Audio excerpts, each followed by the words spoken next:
Hello, guys, and welcome to Man Talks Abuse.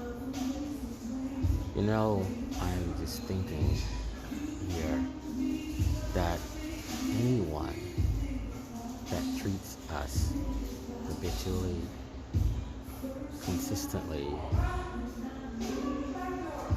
wrong with disrespect,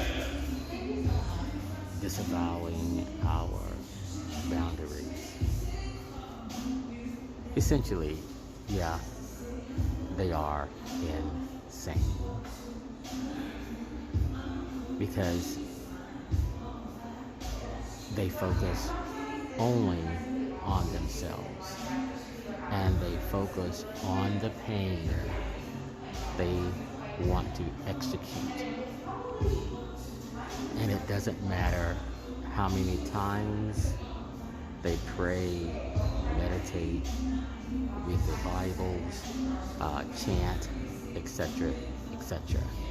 My point is this: no matter how spiritual they act, ACT, to be, they're really not spiritual at all. They are empty, demonic shells. And the only thing that's housed in them are demonic, sadistic elements, spirits, demons. You must get this. I've been on this journey for over 20 years, but the real journey started in my getting aware to what was going on in my life. It came about, I was on tour, actually, we were on tour, and I was driving. And as I was driving, I looked over to my right, and this person was basically accessing porn on his phone as I was driving. Again, mind you, I'm driving, he's on the passenger side. And I kept saying to myself, something is terribly off with him.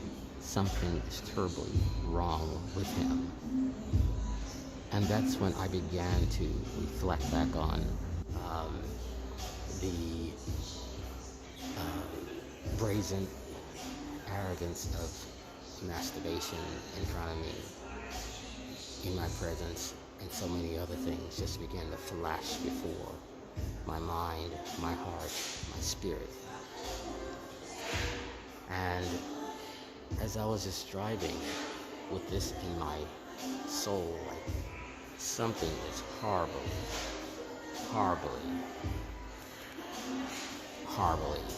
wrong. The word narcissistic dropped in my soul and my spirit. That's the only way I can explain it. But I had the wherewithal to take note of that. I will say again, if I had not been habitually, continually in a habitual lifestyle of prayer and meditation, perhaps maybe I would have let that pass me by. But when I heard the word narcissistic, I got my cell phone, put my headphones on, and as I said, I was driving, and for the next 6 hours, I began to research things, definitions, on YouTube also, what that meant. And as I began to hear what YouTube psychologists and therapists was saying, that was like, wow, this is what I am dealing with. And so for the next 6 hours, I just put on my headphones and was listening to all of these psychologists, therapists, And as they were speaking, I began to hear things that resonated with me, like, wow, that is exactly what's happening. Wow, that is exactly what's going on. Wow, these are the things that's housed in this person. And so I took that and just rested with it and meditated on it and prayed on it.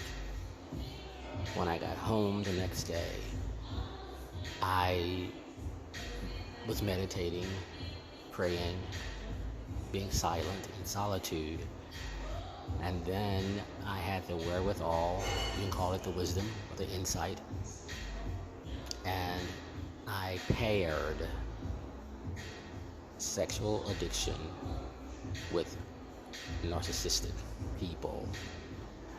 And when I went to Google and just typed in sexual addiction / narcissism, it hit this situation right on the head. Again, it confirmed everything I had been dealing with, and honestly still am dealing with for the last 20-something years. And you're probably asking yourself, why in the world are you still there? I'm working on it. I'm working on it. I'm working on it. I'm working on my exit strategy. I'm working on how to do this the way I believe it needs to be done. And I am taking my guidance from prayer, meditation, solitude, and wise counsel. You see, I see all too clearly that simply these things that are housed in these kinds of people, they want to stop you from growing. They want to stop you from progressing. They want to stop you at all cost. And they want to project their issues, their baggage, their stuff on you. And the more and more and more they try to, or even weigh you down with their stuff, their issues, their baggage, the more in their minds they're saying, I got you. You're mine. You're not going anywhere. And that is how I was secured. Again, it started with blatant masturbation, and it escalated to more and more just heinous, horrible, horrific, sadistic things. And I don't know if I told you this or not, but I did leave 3 years ago. Was ready to leave because it was apparent to me and very clear to me that I needed to get out. And so I did leave. And I won't go into it right now, but through some circumstances, I came back.